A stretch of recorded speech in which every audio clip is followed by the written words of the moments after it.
We've already seen some great Leagues Cup action. Let's take a look at the slate for match day 2 and pick out my 3 best matches. First, it's LAFC against Pachuca. Pachuca put any sort of sentimental feelings aside and throttled their former player Irving Lozano in San Diego FC, solidifying what we've seen so far from Pachuca, which is that they're one of the best teams in Liga MX. They topped the league after 3 weeks. Now they go to an LAFC team that has big aspirations, although they haven't been able to totally deliver this year. LAFC played Mazatlan in their first match and they drew. Mazatlan had a good Leagues Cup last year, but you don't really want to draw with Mazatlan. And then they lost the penalty shootout. Are they going to have the mental fortitude needed to get back and try and compete in this tournament where they made the final last year? We'll have to see if they show up and answer the bell this week.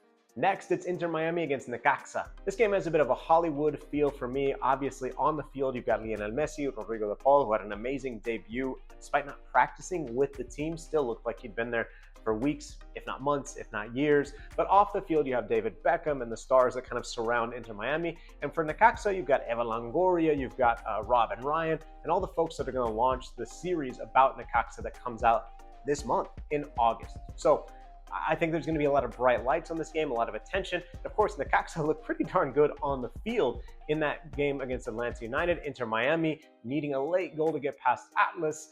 Will there be good competition to match the big name, big picture energy off the field? I hope so. And finally, how about Chivas against Charlotte FC? Charlotte's one of those teams I probably should watch more in MLS. There's so many teams. I'm always watching Mexican soccer. It's a little difficult to sort of tune in, but when I do, Pep Biel running things in the midfield, Wilfred Zaha looks like he's having a good time too. And Chivas are coming off a bit of a disappointing result, sort of furthering this idea that maybe Leagues Cup just is not their tournament. They've struggled in the past, and after getting the disappointing result in New York, they really need a bounce back game here against Charlotte. We'll see if they can get it at Bank of America Stadium. Which match are you looking forward to most this weekend? Let me know in the comments. Make sure you follow for more on MLS, on Liga MX, on League Cup, and on everything going on in the CONCACAF region. Talk soon.